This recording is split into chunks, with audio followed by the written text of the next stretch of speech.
The airport loudspeaker echoed between the gleaming glass walls, and in that instant, a cold sentence sliced through the air like a knife. "Sorry, this line is for first class only. Economy passengers, please move over there." The line of travelers faltered. A few curious glances turned. Naomi Carter stood there, the ticket trembling slightly in her hand, beneath the sunlight streaming through the glass roof. At 50, she carried the calm authority of someone who had weathered hundreds of corporate battles. Her salt and pepper hair was tied neatly back. A grey suit hugged her tall frame. A slim watch on her wrist kept a steady rhythm. But what made people pause was not her appearance. It was the certainty in her presence, the kind that made space shrink around her.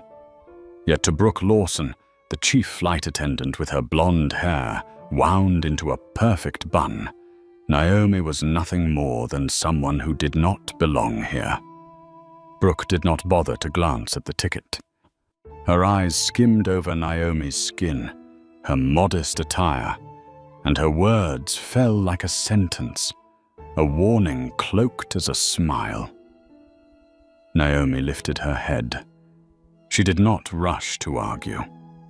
Her grey eyes caught the airport lights, reflecting both sorrow and a quiet flame. She knew this look too well. At Yale, when they said she was only a diversity scholarship, in boardrooms when she was dismissed as a quota hire, at banks when her flawless investment proposals were rejected.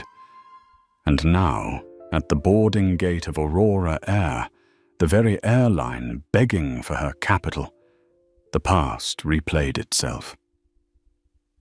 "This is my seat." Naomi raised the boarding pass to Brooke's eye level. Her voice was soft, yet it rang with unshakable force. Brooke did not touch the ticket. Arms folded, her voice was cold. "We've seen many passengers try to sneak into first class. Please move to the other line. Don't make this difficult." A murmur rose in the queue. The white man ahead of Naomi had just been waved through without showing anything, and now turned back awkwardly. A mother with a child frowned. A young man discreetly lifted his phone to record. The air thickened, like fog before a storm. Naomi pressed her lips together. She held out the ticket again, this time right in front of Brooke's face. Seat 2A. Purchased weeks ago. For a split second, Brooke's mask slipped. She snatched the ticket, reading the name printed in bold. Naomi Carter, First Class 2A.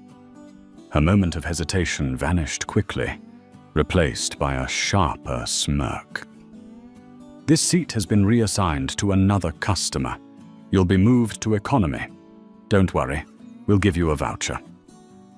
A gasp rippled down the line. Some faces burned with anger, whispers of unbelievable rising. But Brooke's eyes flicked toward a white man in a suit, still on his phone. The message was clear. The seat was his, not the black woman standing before her. A pang hit Naomi's chest, not from losing a seat, but from remembering her mother's voice. "They will try to erase you. Never let them succeed." In the heavy silence, Naomi slipped her phone from her leather bag. Calm fingers tapped into a secure app. "Marcus, freeze the wire." Just 4 words, but it was an earthquake. $500 million, the first installment of a $2 billion deal with Aurora Air, was frozen with a single swipe. Brooke had no idea. She still wrapped herself in the false authority of a front-line uniform. "Cooperation will be appreciated." Naomi's gaze cut straight into hers, voice steady and sharp. "So is respect." That single line sliced through the air like a blade. Phones shook as they recorded every word, every glance. Airport security approached, ready to escort the woman out of the first-class lane. Naomi did not resist. She simply adjusted her lapel and walked tall, each step pressing down on the fate of Aurora Air. Because what they did not know was that the woman they humiliated today held the very life of the airline in her hands. And the moment the glass doors closed behind her, the current shifted. It would not just sweep away one flight attendant, but an entire empire. The murmur in the lounge swelled like a hive struck by a stick. Arms shot up, phone screens glowed, and short clips were uploaded to social media at lightning speed. Less than 10 minutes after Naomi Carter was escorted away from the gate, the first hashtags had already begun to trend. At her black CE removed, not first class, while black. Sitting in the VIP lounge, Naomi placed her leather bag beside her, her eyes fixed on the window where an Aurora Air jet prepared for takeoff. In her hand, the boarding pass still held its crease, a scrap of paper that seemed meaningless but had just become historical evidence. Her phone buzzed constantly with notifications from her assistant, COO Marcus Lee, and the head of communications. One message lit up. The clip has over 10,000 shares in 15 minutes. Do we need to respond now? Naomi's lips curved slightly. She typed slowly. Not yet. Let the truth speak. On the other side of the gate, Brooke Lawson moved about casually, handing out water as if nothing had happened. A thin smile stretched across her lips, but a few glances around her had shifted. The mother with a child shook her head in disapproval. The young man who had filmed earlier now streamed live on Facebook. Look at this. A black woman kicked out of the first-class seat she bought. This is 2025. Inside the cabin, Peter Whitfield, the white man granted seat 2A, leaned back with his champagne. He felt a prick of discomfort as a few passengers stared, some whispering behind their hands. He forced a calm facade, but unease gnawed at him. The seat that once felt like privilege now sat heavy as a throne of shame. In New York, inside the glass offices of Grant Capital Partners, Marcus Lee had just received the Freeze the Wire order. His screen displayed the halted transaction, $500 million. His brow furrowed, but the corners of his mouth curved into a cold smile. He understood. Naomi had just turned a personal humiliation into a financial weapon of destruction. Online, the 30-second clip spread everywhere. Naomi standing calmly, boarding pass in hand, and the cutting words, "So is respect." The caption quickly became a meme, a slogan. On LinkedIn, professionals debated, if Aurora Air can treat a first-class passenger this way, how do they treat regular ones? Meanwhile, Aurora Air's communications team in Los Angeles scrambled. Phones rang non-stop, inboxes overflowed, requesting comment on the incident of a passenger humiliated at the first-class gate. A flustered PR manager stammered, "We will investigate and respond later." But later was too late. The story had already spun out of control. Naomi sat unmoved, her posture upright, like a stone amid a storm. The sting she felt earlier had cooled, replaced by the familiar, icy energy that had carried her through countless dismissals. They think I am invisible. They think I am... But this time, the world will see. At the boarding gate, a passenger whispered to his friend, "This is going to explode. I saw her in a financial paper months ago. I think she's a major investor."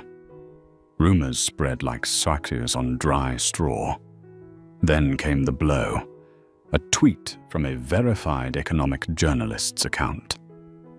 Rumor has it the woman removed from Aurora Air's first-class seat is Naomi Carter, CEO of Grant Capital Partners. Her firm is negotiating a $2 billion bailout for Aurora.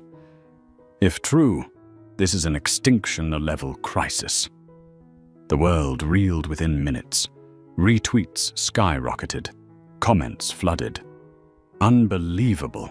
Aurora just dug its own grave. It's over for them. In the lounge, Naomi glanced at her phone. The tweet glowed on the screen. She did not smile, did not nod, only closed her eyes for a moment. She knew. The moment of reckoning had come. From a humiliated passenger, she had become the quiet storm threatening to sweep away an entire airline. Early morning in New York, the sky still veiled in mist. The glass tower hosting the investment conference blazed like a furnace. Inside the hall, hundreds of reporters, investors, and business leaders pressed in, waiting. Everyone knew today Aurora Air would have to answer for its survival deal, $2 billion from Grant Capital Partners. But what stirred the room even more was the rumor now raging across the internet. The woman humiliated yesterday was none other than Naomi Carter. Marcus Lee stepped into the wings, his face tense, but his eyes burning. He whispered to Naomi, "Your identity is out. The press is swarming outside.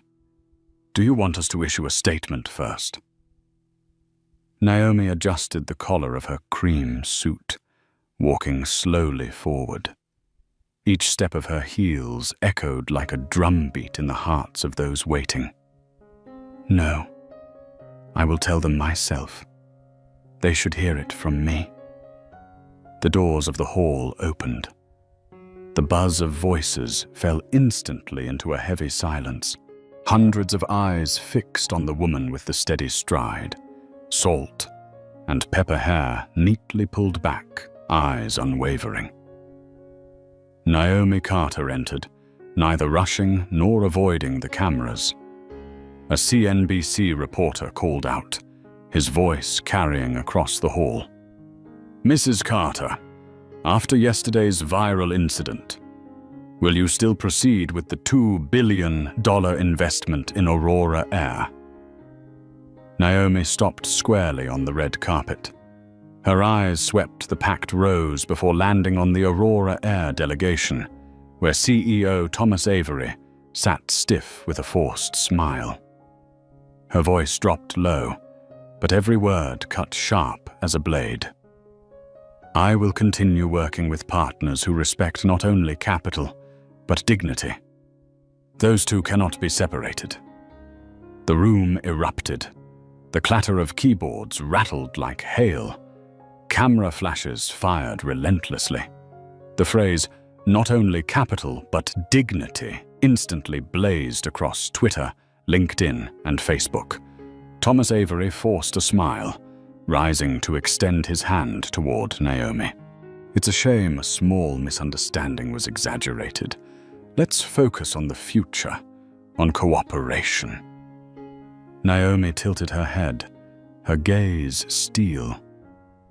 What happened yesterday was not a misunderstanding. It was the truth about how your staff decides who deserves to sit where. And that is the root problem.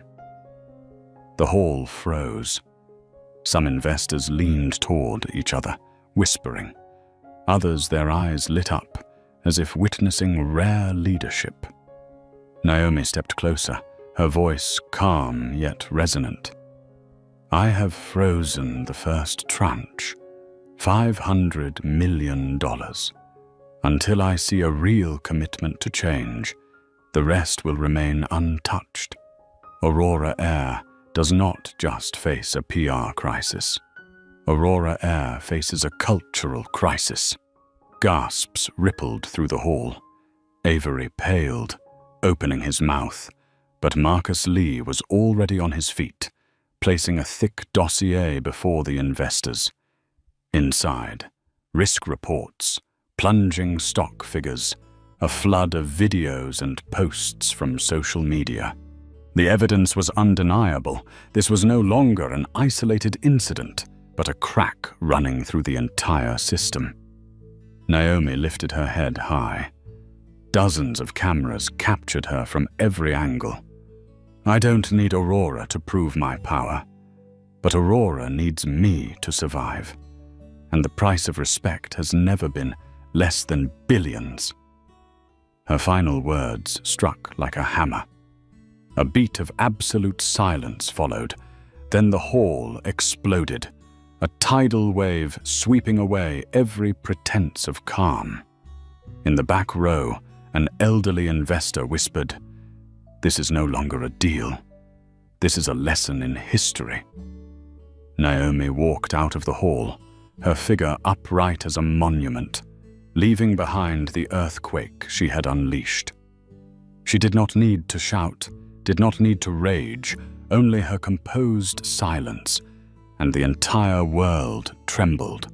Aurora Air's Los Angeles headquarters, its 38th floor gleaming with glass, had suddenly turned into a suffocating dungeon. Phones rang endlessly, while the giant screen in the boardroom showed a plunging line. The company's stock collapsing, glowing red like a gash across the ticker board. At the head of the table, Thomas Avery sat with his tie loosened, sweat streaking his temples. He slammed his hand against the polished wood. "We need to get this under control immediately. This is just a service mishap, not something to bring down the whole company." But his words drowned in the tense murmurs. The CFO lifted her head, her tone sharp. "No, Thomas, this is no longer a mishap. This is a crisis. Our stock is down 9% this morning alone. Over $1 billion in market value has vanished. Investors are pulling out. Do you still want to call this a small incident?" Silence fell. Members of the board glanced at one another, their eyes a mix of confusion and anger. In the corner, the head of PR clutched his laptop, his voice trembling. "We've drafted an apology statement. Aurora Air is committed to diversity and inclusion. We will investigate this incident.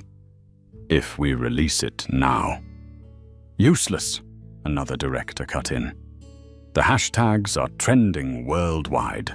Hashtag Black CEO removed. First class while black. The global press is on it. Any apology will be laughed at." An elderly board member with silver hair sighed heavily. "Worse still, the market isn't only talking about discrimination. They're talking about financial risk. Naomi Carter has frozen $500 million. If the entire $2 billion is pulled, Aurora Air won't survive the year." Whispers turned into heated arguments. Some demanded the firing of flight attendant Brooke Lawson to appease the public. Others insisted she be kept to avoid admitting fault. The more they argued, the heavier the stench of panic filled the room. Thomas Avery roared, desperate to reclaim control. "We cannot let a passenger, no matter who she is, bring down this company. I'll call Carter myself, settle it privately.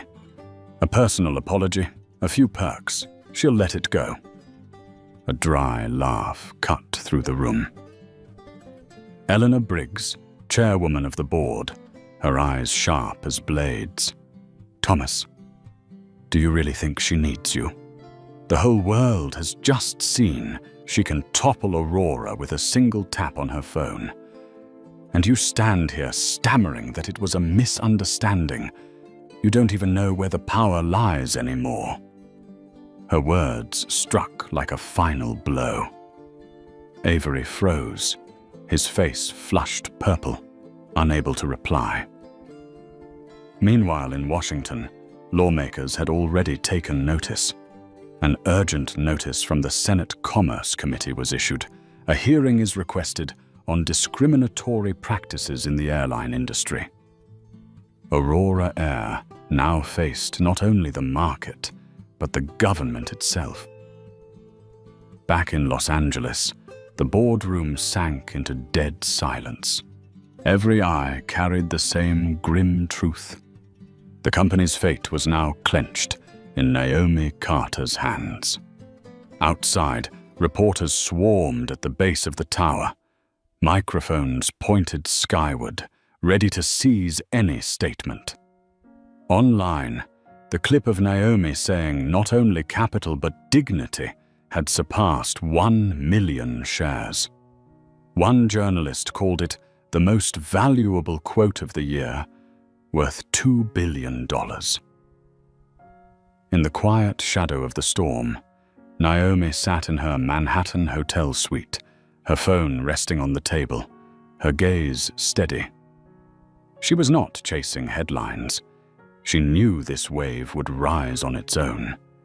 And when it crested, Aurora Air would lose more than money.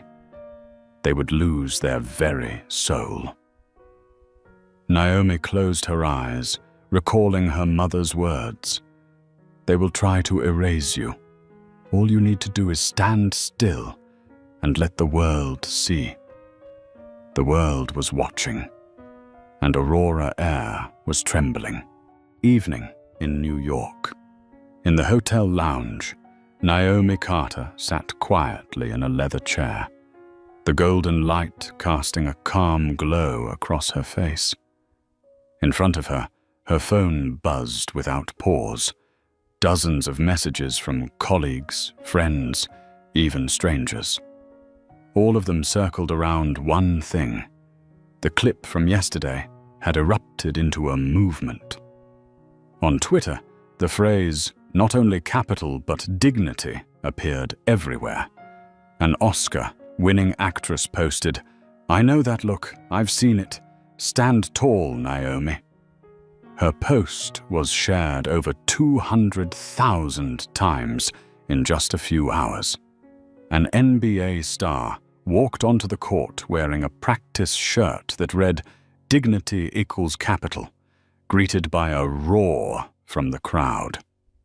The major business papers called Naomi the icon of quiet strength. Marcus Lee entered, carrying his laptop. The glow from the screen lit his face, revealing excitement laced with worry. "Naomi, you need to see this." He pulled up a series of broadcasts. CNN ran a bold headline. "Aurora Air faces global crisis after investment fund, CEO humiliated." NBC replayed the clip of Naomi at the boarding gate, calmly declaring, "So is respect." Financial channels showed the charts.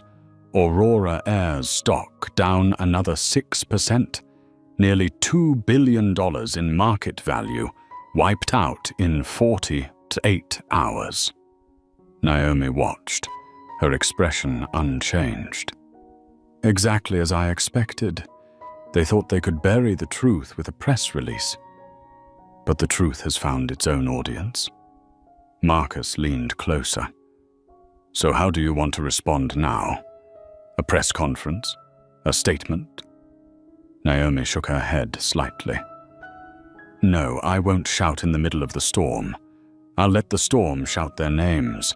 I will speak only when they have no choice but to be silent and listen." Meanwhile, in Los Angeles, Aurora Air's headquarters had turned into a pressure cooker. Reporters swarmed the gates. Employees whispered, many too ashamed to wear their uniforms in public. Brooke Lawson, the flight attendant at the center of it all, suddenly became the hunted name.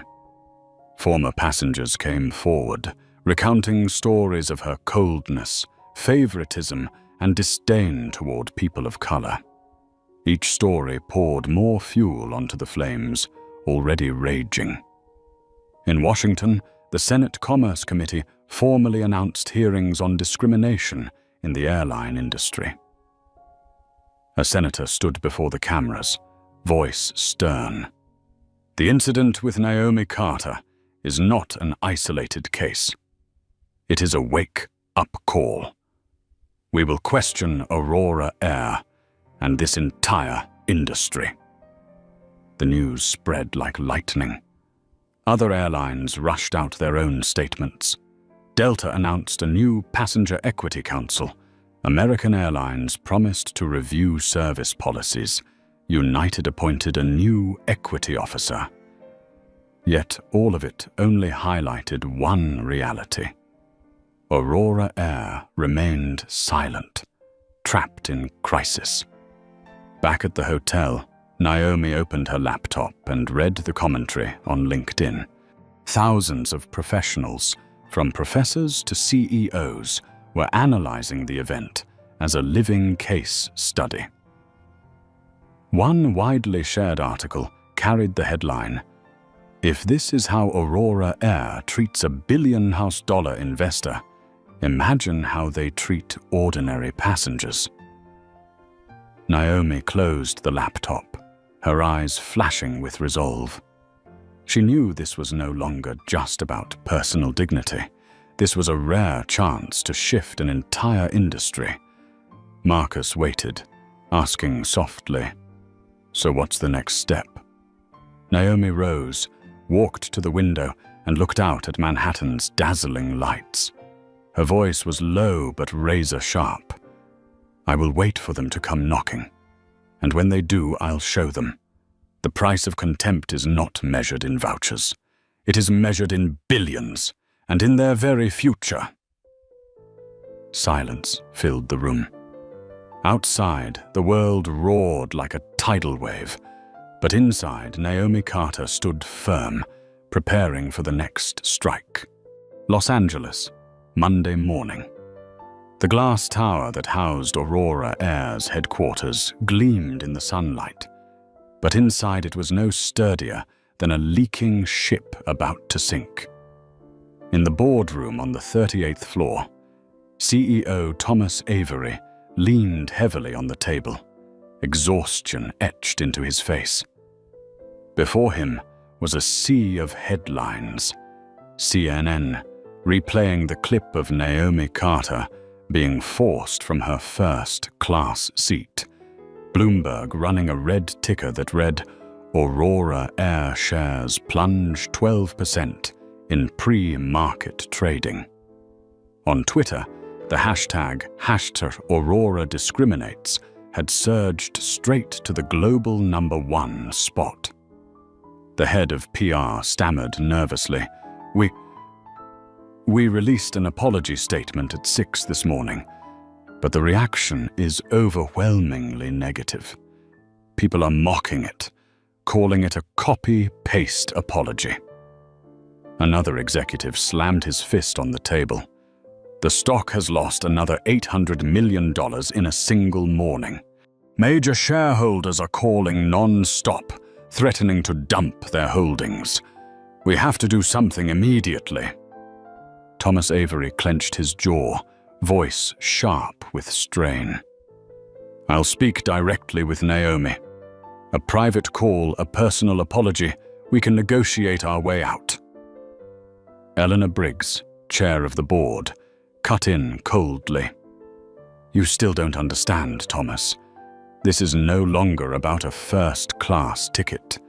This is a crisis of trust. And Naomi Carter holds every key." Meanwhile, in Washington, the Senate Commerce Committee was in uproar. Senators huddled in urgent discussion.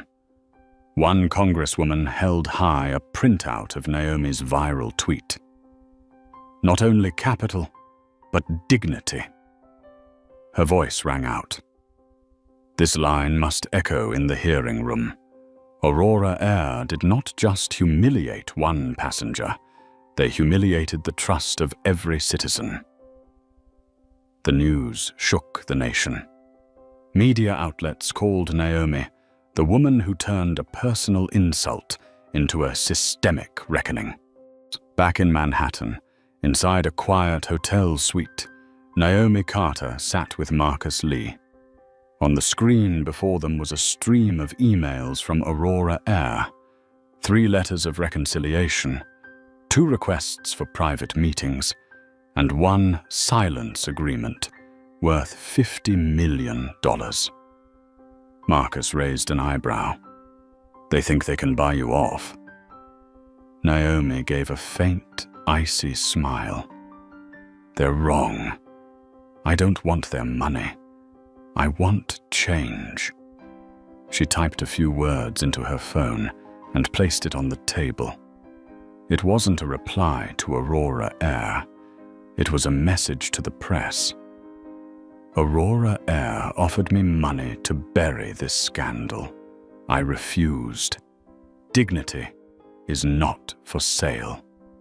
Minutes later, the statement appeared on Twitter, spread across LinkedIn, and blazed in bold print on the Washington Post homepage. Dignity is not for sale. In the Los Angeles boardroom, the news poured gasoline on the fire. Executives pounded the table, shouting at Thomas Avery. One voice cut through the chaos. You've destroyed trust. You either resign or the entire board will collapse with you. While Avery sat speechless, Brooke Lawson, the flight attendant who had lit the spark, was suspended immediately. But that announcement salvaged nothing. Online, people called it a scapegoat move, a sacrificial lamb to cover a systemic rot. Naomi observed everything from afar, her expression calm. She didn't need to step outside and raise her voice. The world was speaking for her. Aurora Air was tearing itself apart. That night, Naomi appeared on a major financial network. She didn't deliver a long speech, just one slow, deliberate sentence. A company can lose money and still survive. But when it loses trust and dignity, it has already signed its death warrant. At that moment, the market shuddered. Aurora Air didn't just lose billions in value. It lost its future. Morning in New York. The sky hung heavy with gray clouds, but the plaza outside the investment conference building blazed with the glare of camera lights. Dozens of reporters pressed together, microphones raised, lenses firing non-stop. A crowd surged forward, not to see Aurora Air, but to catch a glimpse of one name, Naomi Carter. The door of a sleek black car opened. Naomi stepped out, composed in a navy suit, her salt and a pepper hair tied neatly back, her eyes steady, never shying away from the cameras. In that instant, a storm of voices rose up. "Naomi! Naomi, look over here!" Flashes burst like fireworks. A CNN reporter shouted above the chaos. "Ms. Carter, do you believe this was just an accident?" Naomi stopped, turned, and looked straight into the lens. Her voice was low, clear, and deliberate. An accident is something that happens unexpectedly. This is a system, and that system has just exposed itself to the world. The crowd erupted. Phones thrust higher, cameras caught every word. In seconds, Twitter exploded with a new hashtag, #The System Exposed. As Naomi walked into the hall, in Los Angeles, Aurora Air drowned in turmoil. Executives scrambled, Phones rang like alarm bells. Furious shareholders demanded answers. Customers cancelled tickets en masse. Unions threatened strikes. Eleanor Briggs, chair of the board, slammed documents onto the table. "We are losing control. Thomas, you turned an apology into a laughingstock, and now Naomi Carter stands before the world as a symbol. What do you have left to say?" Thomas Avery opened his mouth but choked on the words. An image of him slumped at yesterday's conference was spreading online, captioned, "The man who lost $2 billion with one sentence." In the New York auditorium, Naomi sat at the center row, the eyes of hundreds fixed on her. Cameras zoomed close, capturing every flicker of her expression. The moderator asked, "Carter, why did you refuse the $50 million private settlement offered by Aurora Air?" Naomi lifted her chin, her voice firm as steel. "Because I don't need $50 million to stay silent. I want a world where silence is no longer necessary. Aurora wanted to buy forgetfulness. I want to buy change. And believe me, I can afford it." The room froze. Then applause thundered, swelling from a few rows into a crashing wave that filled the hall. In Washington, a senator watching live turned to a colleague. "She just turned a personal story into a movement. We can't look away. Draft the subpoena for Aurora Air." In Aurora's Los Angeles boardroom, the CFO's face blanched as he reported, "The stock has dropped 18% in 3 days. We've lost nearly $4 billion in market value. Creditors are starting to call." Eleanor Briggs fixed her gaze on Thomas Avery, her tone sharp as a blade. "You've turned Aurora into a global punchline. Without a solution, your seat as CEO won't last." Meanwhile, Naomi walked out of the conference hall, surrounded by reporters and supporters. A young woman stepped forward, her hand trembling as she held out an old plane ticket, her voice breaking. "I was once forced out of my business class seat just because they thought I couldn't afford it. Thank you for standing up for us." Naomi placed a gentle hand on her shoulder, her eyes softening. "I didn't stand up for you. I just opened the door. The rest we walk through together." Cameras captured the moment. Within an hour, the clip had spread across social media, given a new name, the Carter Standard. Naomi Carter was no longer a humiliated passenger. She had become a banner, a symbol for an entire generation forced to prove they belonged, and Aurora Air, from once a proud national airline, had become the textbook example of arrogance and collapse. A new question echoed everywhere. What will Naomi Carter do next? And the answer Aurora knew would not bring salvation. It would be a verdict. Washington, D.C., a crisp autumn morning. The sky blue, but the air inside the Capitol heavy as lead. The Senate Commerce Committee hearing room was packed. Reporters crowded the hallways, cameras poised and ready. This was not just a hearing about one airline. This was the moment an entire industry was being dragged into the light. The wooden doors opened. Naomi Carter walked in. A light gray suit, posture straight, eyes steady. She wore no honorary pin, had no security detail. Her calm presence alone silenced the room. Those who once dismissed her now could not look away. The committee chair struck the gavel. Today, we are here to examine discriminatory practices in the airline industry. Ms. Carter, Thank you for being here. Naomi sat down, placing an old boarding pass on the table, the slip of paper that had become a symbol. She lifted her head, her voice resonant and measured. I am not here to receive an apology. I am here to talk about risk. In finance, every investment is priced according to risk. Aurora Air asked for $2 billion, but they forgot this. Discrimination itself is a risk that can wipe out an entire company in a matter of days. The room stirred. Cameras zoomed in, recording every word. Naomi continued, her eyes locking onto the senators. Every look of contempt, every act of exclusion does more than wound an individual. It accumulates into an invisible debt. And when that debt comes due, it is paid in billions, in collapsing stock prices, in the loss of market trust.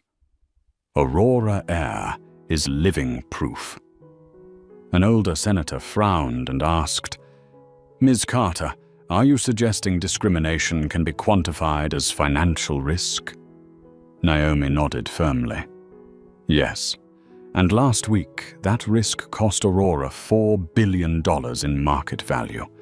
This is not just about morality. This is mathematics.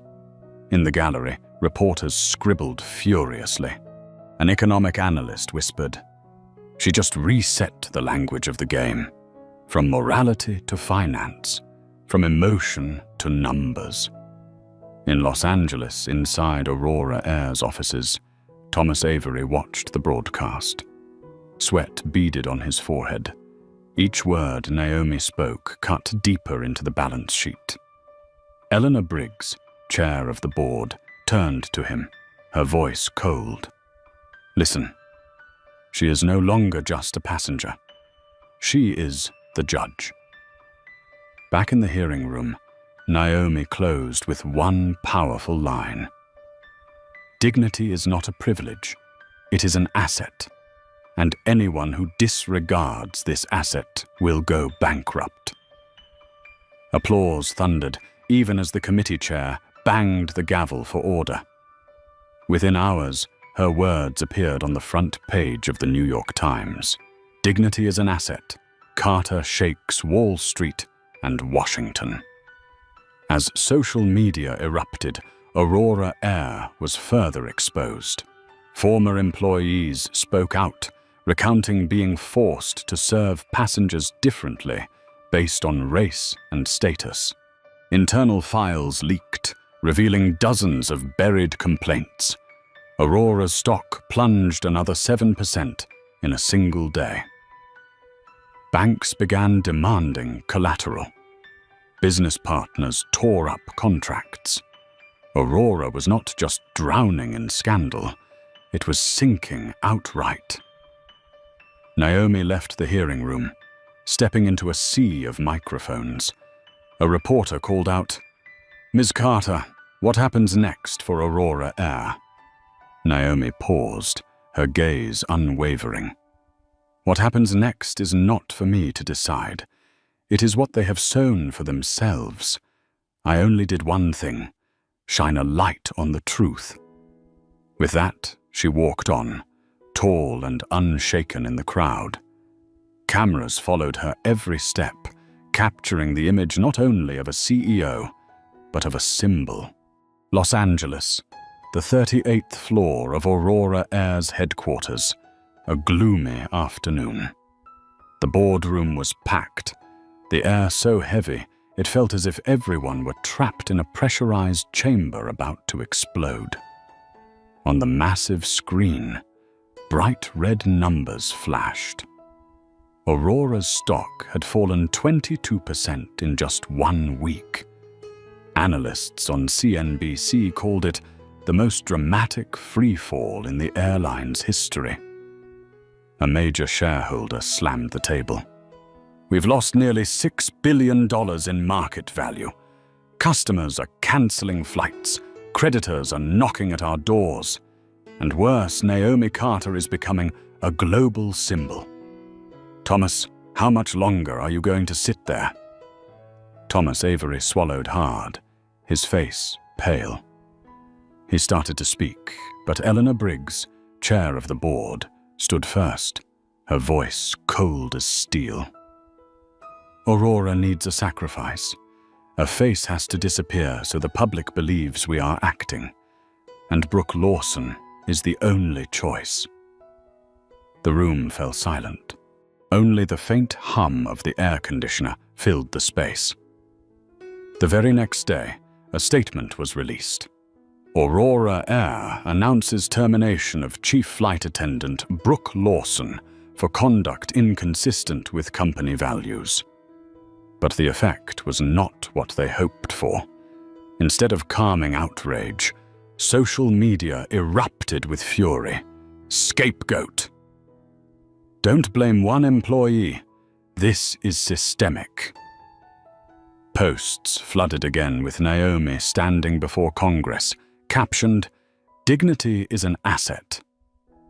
Brooke Lawson sat in her small apartment, the glow of her laptop illuminating a stricken face.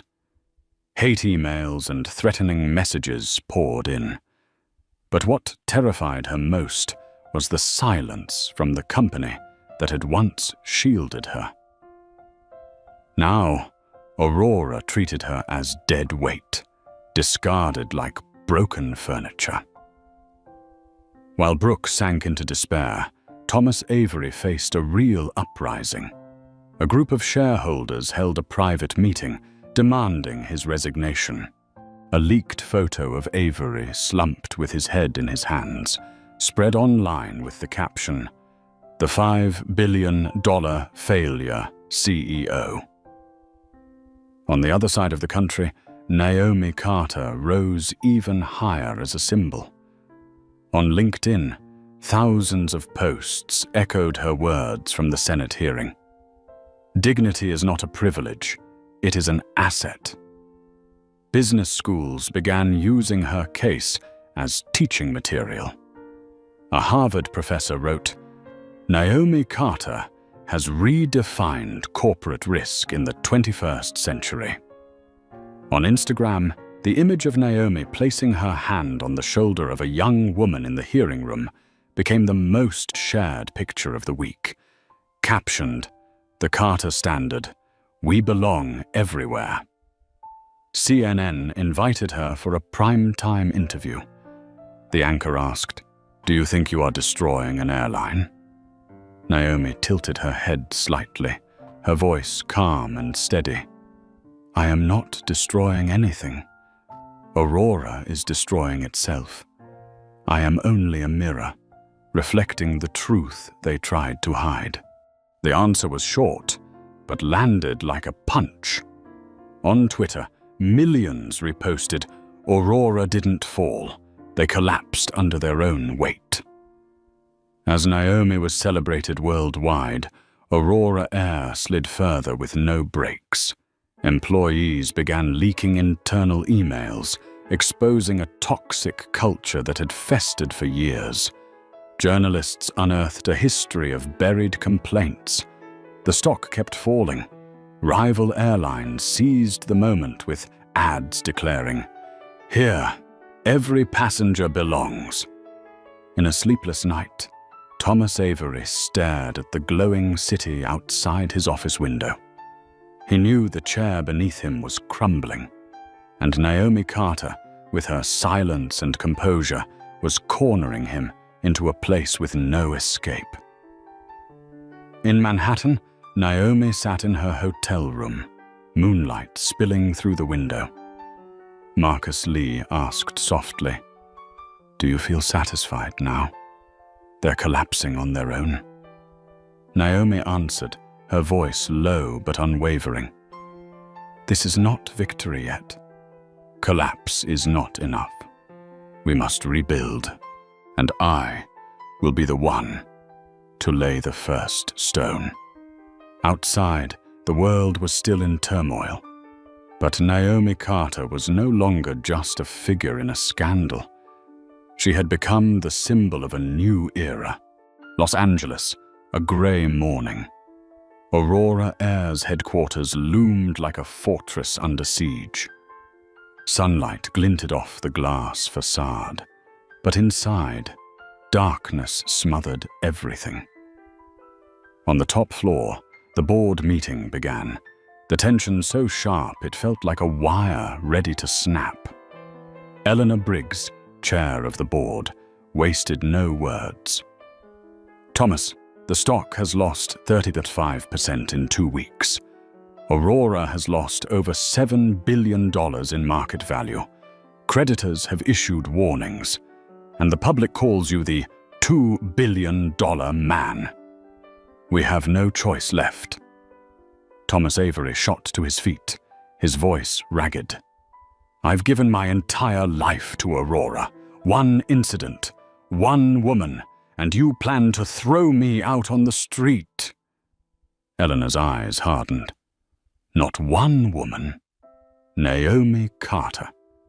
And she showed the world exactly what Aurora Air disregards. You no longer have the capacity to lead. The vote was cast in silence, 11-1. Thomas Avery was removed immediately. Within minutes, the news leaked. Aurora Air CEO Thomas Avery forced to resign amid global crisis. Images of him leaving the building, coat clutched hastily in hand, face stricken, flooded live television.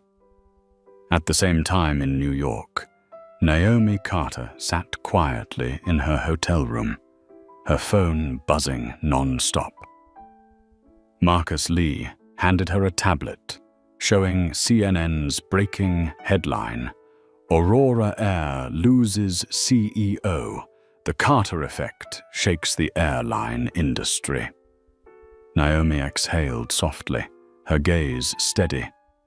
"They think I wanted revenge, but I want more than that. Now is the time to set the terms." That afternoon, Naomi appeared at an international business conference. The entire hall rose to its feet as she stepped onto the stage. She needed no long introduction. Her name alone electrified the room. Naomi began, her voice clear, every word striking like a hammer. Aurora Air did not collapse because it lacked capital, but because it lacked dignity. That is the lesson for this entire industry. And today, I announce an initiative, the Carter Standard. The hall fell silent. Naomi continued, her eyes sweeping across rows of executives, politicians, and journalists. Every airline receiving funding from grant capital will now adhere to a new code. Transparent complaint reporting, bias training, independent oversight, and a commitment that every passenger is treated with equal respect. Those who will not comply will not receive capital. Whispers rippled, swelling into a wave. Some faces blanched, others nodded firmly. Then from the back row, a single clap rang out, spreading until the hall thundered with applause like a storm. The press exploded. Reuters declared, "Naomi Carter sets new standard for the airline industry." The Wall Street Journal wrote, "Dignity becomes a condition of investment." The hashtag #CarterStandard surged across every platform, eclipsing #AuroraCollapse. Meanwhile, Aurora Air drowned in chaos. Internal rifts widened. Hundreds of senior staff prepared to leave. But across the industry, a new path was opening. Rival airlines convened emergency meetings, many publicly vowing to adopt the Carter Standard. That evening, Naomi sat by the window, gazing out at the glowing skyline of Manhattan. Marcus asked softly, "Do you feel it's enough now?" They've lost their CEO. Billions are gone. You've won. Naomi shook her head slightly, her voice low but powerful, like an undertow. Collapse is not victory. Victory is when collapse clears the way for a more just world. Neon lights reflected across her face. Not the face of a passenger once humiliated, but the face of a leader who had transformed personal pain into a global benchmark. And from this moment, the story was no longer about the fall of Aurora Air. It had become the beginning of a new era. Naomi Carter's story was never just an incident at an airport gate. It was a mirror reflecting the arrogance of an entire system, and a reminder that dignity cannot be bought with money. It is the foundation of all value. Aurora Air collapsed. Its CEO lost his seat. Billions in stock value vanished. Yet what echoes louder than all of that is the new benchmark, the Carter Standard, that transformed a personal humiliation into an industry-wide reform. And the lesson for each of us: sometimes the greatest power is not in the loudest shout, but in the calm resolve that turns violence into a hammer strike. If you believe dignity is the most valuable asset, hit like and subscribe so you won't miss the stories to come. And leave a comment with just 3 words: I belong.